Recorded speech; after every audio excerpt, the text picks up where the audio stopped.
Item SCP-003 Object Class Euclid. SCP-003 is to be maintained at a constant temperature of no less than 35 Celsius and ideally above 100 Celsius. No living multicellular organisms of Category 4 or higher complexity may be allowed to come in contact with SCP-003.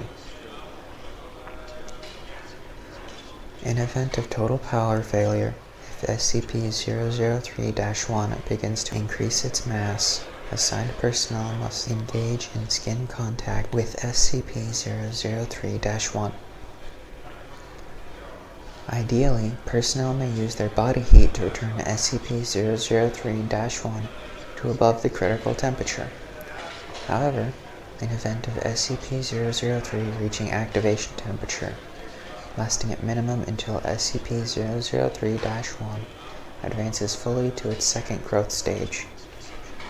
Personnel who enter SCP-003's containment area must first be examined for body parasites of Category 4 or higher complexity, and sterilized if such organisms are present. All personnel who come in physical contact with SCP-003-1 are to immediately report for sterilization afterwards. SCP-003-1 must not be removed from SCP-003-2, except in case of emergency procedures detailed above. Any significant change in SCP-003-2's rune activity, including pattern, frequency, or color, should be reported within 3 hours of occurrence.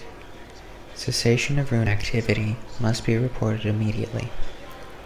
SCP-003-2 must be supplied with power via the source-designated generator 003-IX at all times. Description: SCP-003 consists of two related components of separate origin, referred to as SCP-003-1 and SCP-003-2. SCP-003-1 appears to be composed of chitin, hair, and nails of unknown biology, arranged in configuration similar to that of a computer motherboard.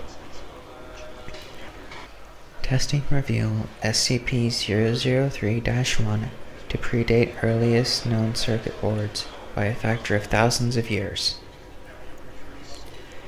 SCP-003-1 is considered sentient but not actively dangerous, except under certain conditions.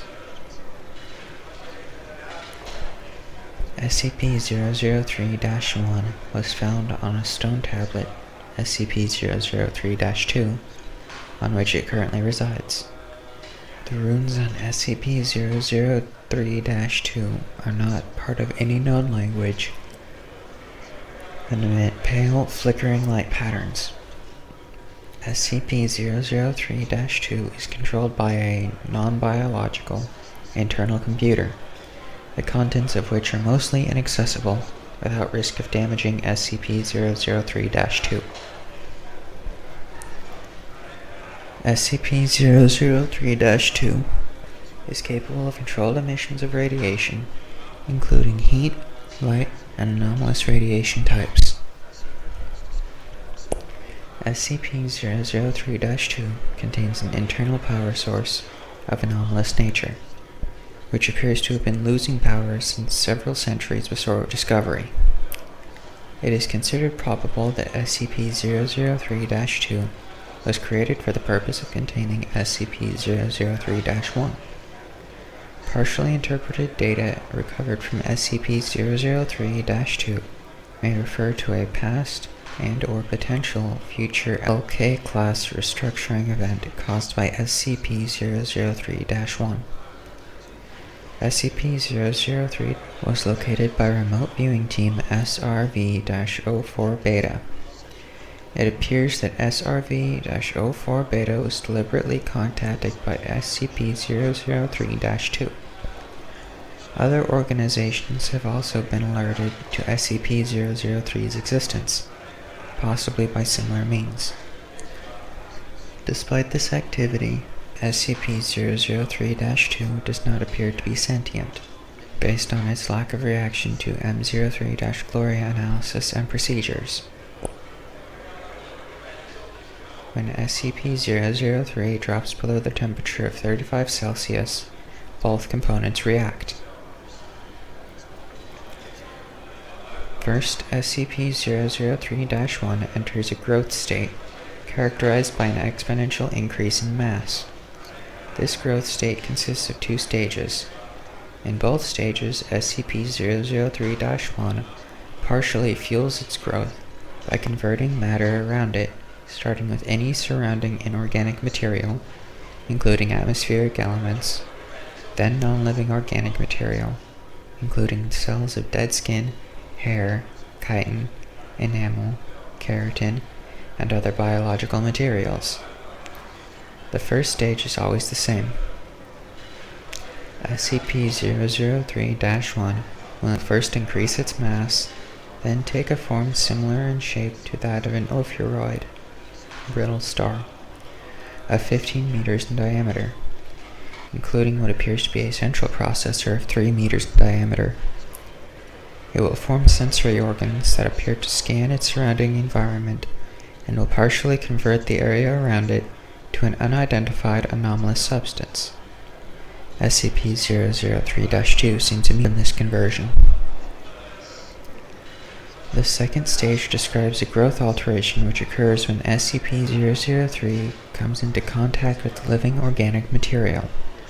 SCP-003 appears to template itself off the organic material, and will attempt communication with organisms that match its initial template or templates.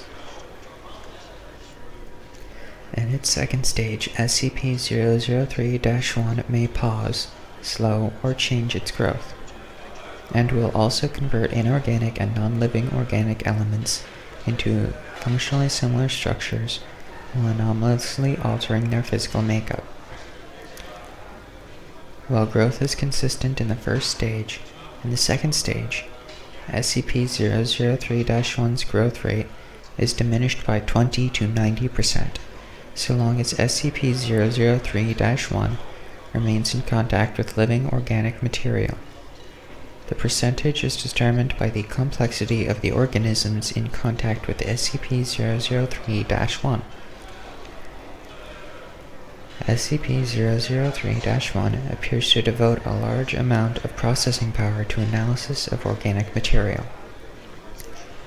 During each of SCP-003-1's growth stages, SCP-003-2 releases bursts of radiation that temporarily inhibit SCP-003-1's growth, or reverse this growth when the temperature of SCP-003-1 rises above 100 Celsius. Similar radiation emissions have been replicated or recorded via other anomalous means. SCP-003-1's biology has been the subject of extensive study. Significant elements have been identified similar to SCP-1512 and SCP-2756, the latter two of which have no further confirmed connection with SCP-003-1 and no known connection to each other, and no known connection with each other, and none of which are fully understood. Technically even less understood than SCP-003, thanks to extensive cross-disciplinary research on the SCP-003 objects. To date, no convincing analysis has been put forward which satisfactorily explains SCP-003-1's connection to these SCP objects or others, nor its connection to modern technology beyond appearance, and potential mimicry via an unknown mechanism. Addendum 003-1.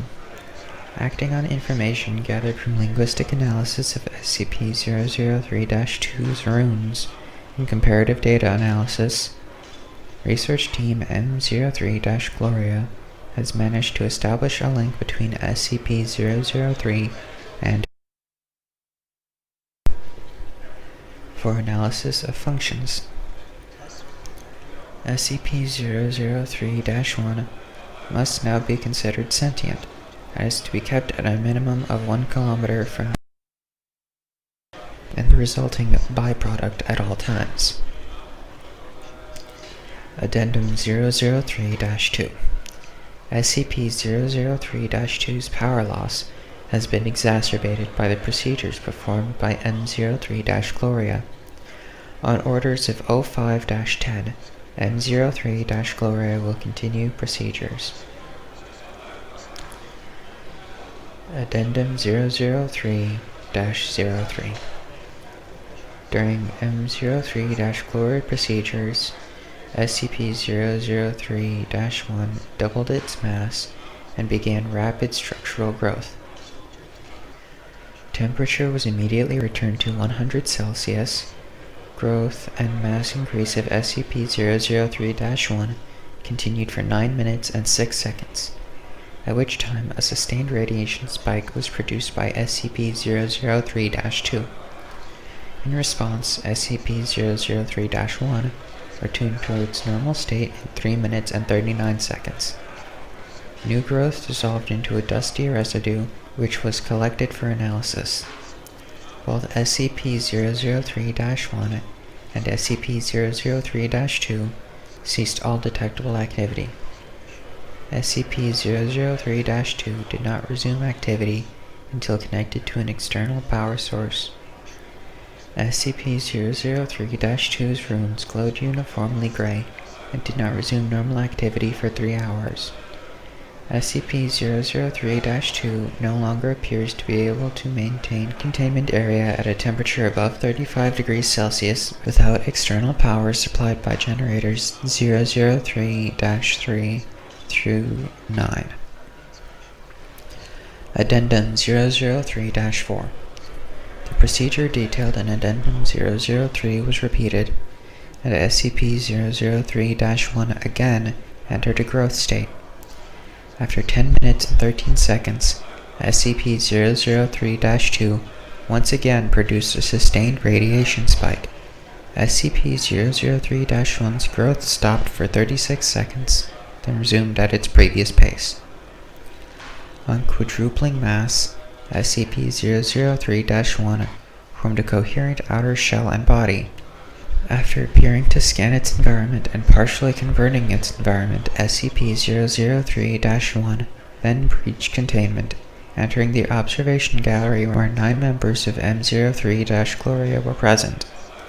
On physical contact with team members, SCP-003-1 encompassed them in rapidly grown appendages and stopped growth for 15 minutes.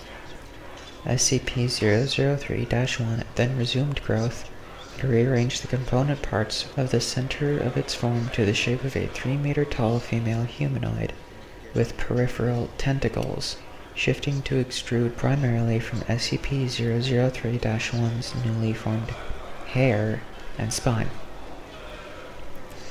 SCP-003-1 then produced rudimentary vocalizations in an apparently initial attempt to communicate with researchers.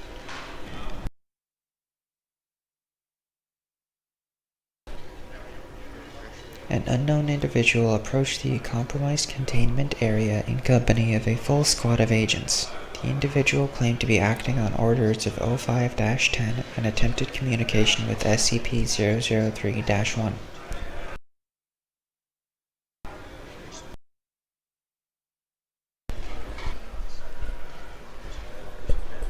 Following this incident, Agent Jackson of M03-Gloria successfully restored power to SCP-003-1 and activated backup generators to return the temperature to 100 Celsius. SCP-003-1 returned to its normal state in 21 minutes and 7 seconds, and was successfully recontained without incident. All 9 members of M03-Gloria affected by SCP-003-1 were afterwards found to be physically unharmed, with no residual effects besides psychological trauma. The converted materials of SCP-003's former containment area did not dissolve and are now under analysis. Addendum 003-05.